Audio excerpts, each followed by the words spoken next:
Welcome to Financial Confidence for High-Achieving Women, the go-to podcast for women of color entrepreneurs overwhelmed by their finances and ready to transform their money mindset, take control of their money, and build sustainable wealth.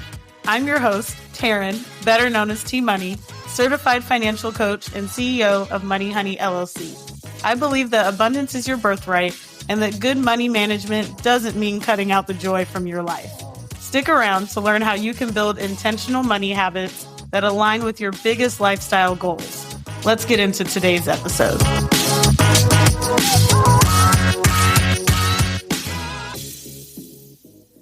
Why do I keep going from saving a lot to overspending? How do I build financial stability as a high earner? Welcome to episode 11 of the Financial Confidence for High Achieving Women podcast. I'm your host, Taryn, better known as T-Money, and today I'll be sharing how to break free from the Feast-or-Famine money cycle. If you're feeling like money slips through your fingers whenever you're paid or you receive a large amount of money, this episode is for you. We're going to discuss the psychology behind this cycle, one of my favorite strategies to begin overcoming it, and how to set yourself up for more financial stability. Let's get into it. And before we do get into today's episode, if you're ready to take control of your finances like the rich bitch you are, I invite you to book a 90-minute Organize Your Money Honey intensive with me. You'll walk away with a crystal clear financial plan, a budget you'll actually stick to, and actionable steps to start saving and investing faster. Head to the link in the show notes to book your spot. So this episode I'm very excited about because this is something that I feel like a lot of us deal with, especially if you come from an environment in which you did not have a lot of money available to you. But even if you did, this is something that you might have witnessed with your family. So if it's like a situation in which somebody got a raise and then all of a sudden there's like this big shopping spree, or, I can remember like when payday would happen, like that's when we would go out to dinner and that's when we would, go buy some things that weekend. And so like if you remember those type of experiences and then you start to have them yourself, this is a cycle that really affects a lot of us. And so some of the psychology behind the feast or famine cycle is really that when you start to operate in that way, it means that money does not feel safe. And that could mean the amount of money does not feel safe for you. It could also mean that holding on to money in itself does not feel safe. But we basically each have a level. So there's a certain level where you're like, it doesn't really trigger anything emotional for you when it comes to your money. And then there starts to be like when we meet that edge, it starts to feel like, whoa, this is a lot of money, or like, and it could be a whoa, or it could be like a whoa, like what? Like we have a lot, it could be one or the other. But when you start to find that there's like a heightened emotional state around the amount of money that you're carrying, that's when you can start to hit that edge of it not feeling safe for you. And a lot of that is rooted deeply in feelings of financial insecurity, right? So once you have a certain amount of money, it doesn't feel secure, or maybe even though you're making multiple six figures, for whatever reason, it's going out, right? And one of those reasons is that financial security spot. And it can trigger like two, I would say like extreme responses, right? So you're either going to start hoarding money, which means over saving it out of fear that you're going to lose it, or you start to splurge impulsively, and that allows you to feel better in the moment. And those are the two things that tend to happen. Now, there's a study in psychological science that found that scarcity mindset can impair decision-making, leading to impulsive behaviors and a cycle of erratic financial decisions. And that's truly what happens. All of a sudden, like maybe there's a certain event or situation that happens and you're like, I'm going to go spend all this money. Maybe you don't treat yourself on a regular basis, but then it's like when, the big thing happens, quote unquote, like the big raise, the big windfall of money, the big tax refund, like it could be one of those things.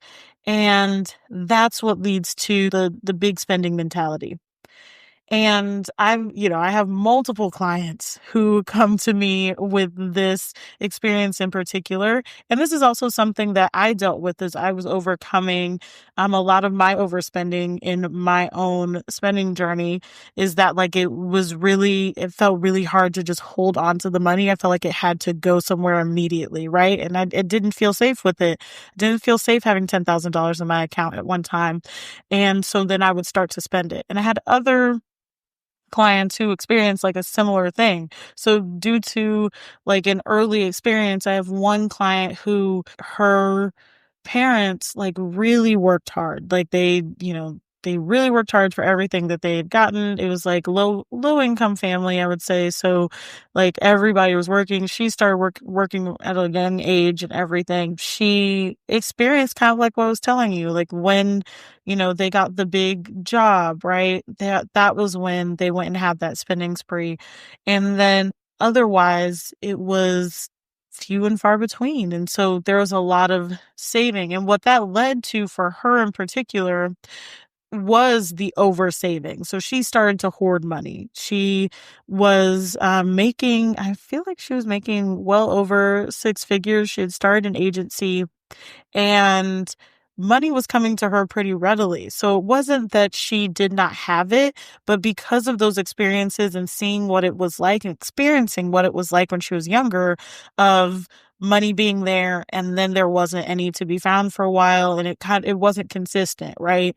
And so because of that, she felt the need, even though she was well supported, already had fully funded her emergency fund and then some, she felt the need to hold on to it so tightly.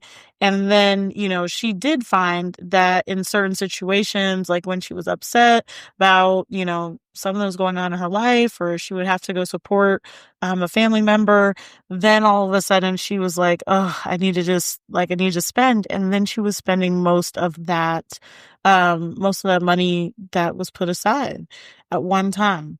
And so that's how you can start to notice, like, are there certain emotional triggers that happen? Are there certain situations that lead you to feeling like I need to start, extreme saving or impulsively spending? When you start to understand what those triggers are for you, you can begin taking those steps to change. And the next thing that you can start to do too is delaying gratification. And this is going to help you to build some financial confidence. My clients always talk about how I tend to say, the pause before you purchase. And this is similar but different, because when we are dealing with the feast or famine cycle and like that extreme spending and the extreme saving, it's our ability to hold money. We want to hold it for, I would say, like a couple of days, right? Like one thing that we can start to do is become comfortable with seeing that much money in our account and not necessarily being in a race to spend it as quickly as possible. Okay, so that means you leave it in there once you receive that paycheck, whatever it is. Once you receive that big sale, leave the money in the account and do not touch it. Do not spend it for, I like to say, at least like 3 days. If you feel like that's too long, then you can start with 2, whatever feels good for you, right? But we want to start to leave it there for a few days. And then from there, log in to your account and just look at it. You're not spending it, you're just looking at that amount, right? And so what that does is it starts to help you to feel like, oh, like this is mine. Like I am capable of receiving this much money at one time. And it also allows you to, break those reactive patterns, because that's really what it is when we're in that feast or famine cycle. Okay, it's like you receive it, the money feels like it's slipping through your fingers just as quickly, right? And that's because you are reacting immediately to the amount of money that you are getting. And so we want to start to break that pattern by just leaving it there. And there's lots of research around how, this delay can help you to make decisions that are more aligned with your long-term goals. And, there was a study also published by the American Psychological Association linked the practice of pausing before a purchase with improved financial outcomes and reduced buyer's remorse. This is like a big thing that my clients tend to come back and realize after we start to implement the pause before you purchase like strategy in particular, which really is my favorite thing. You can get so much wisdom just from doing this. And the other part that I usually add in pause before you purchase too is that you are stopping to say, does this purchase align with my goals? Is this something that I need?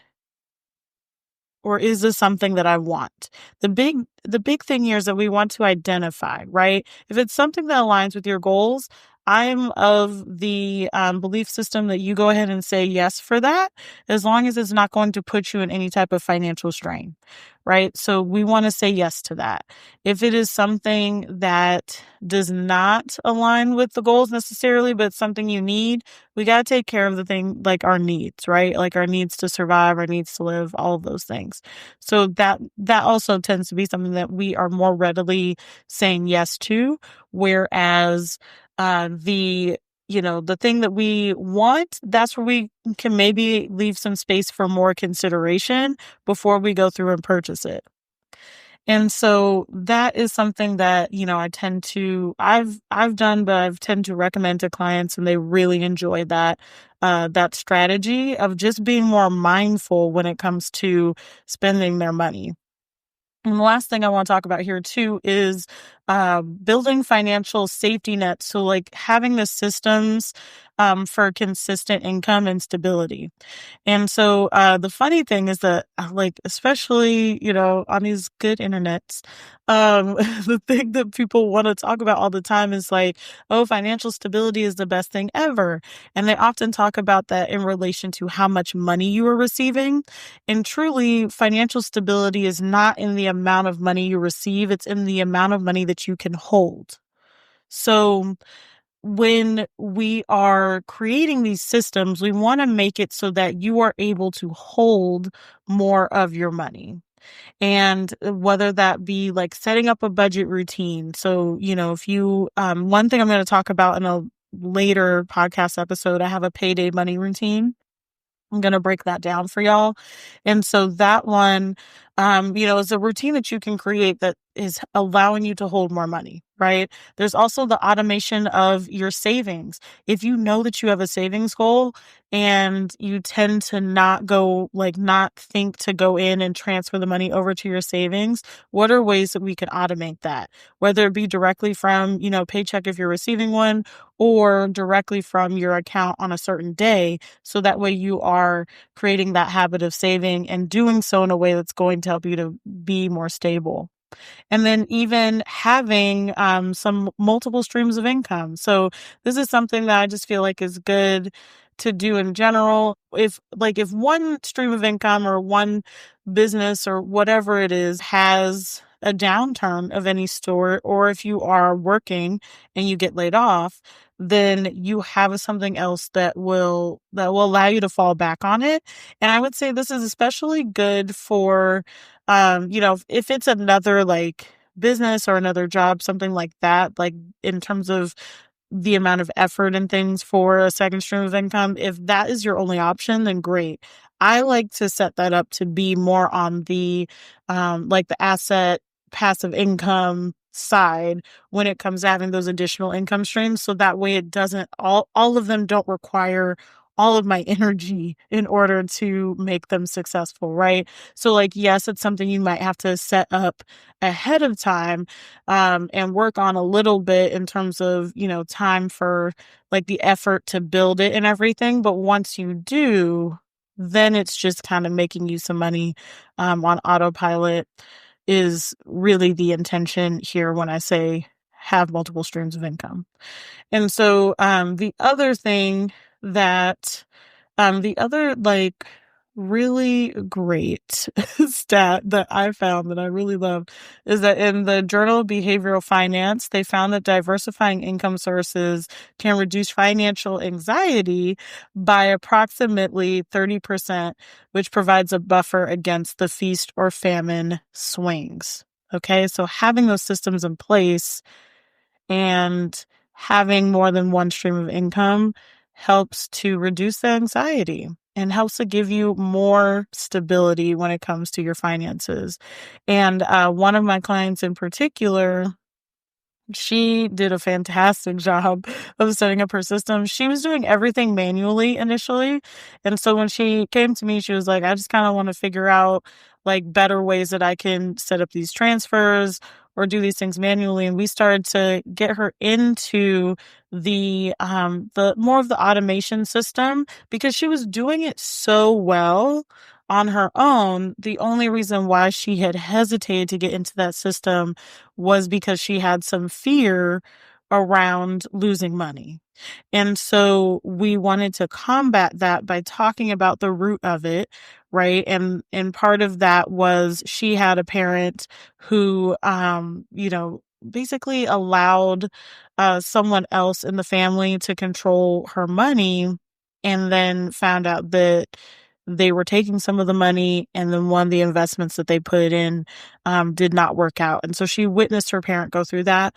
And so because of that, she felt like she needed to have, her hands on her money at all times. We created, one by one. Like we automated one of the savings transfers, then we automated some of the investments and we took it piece by piece.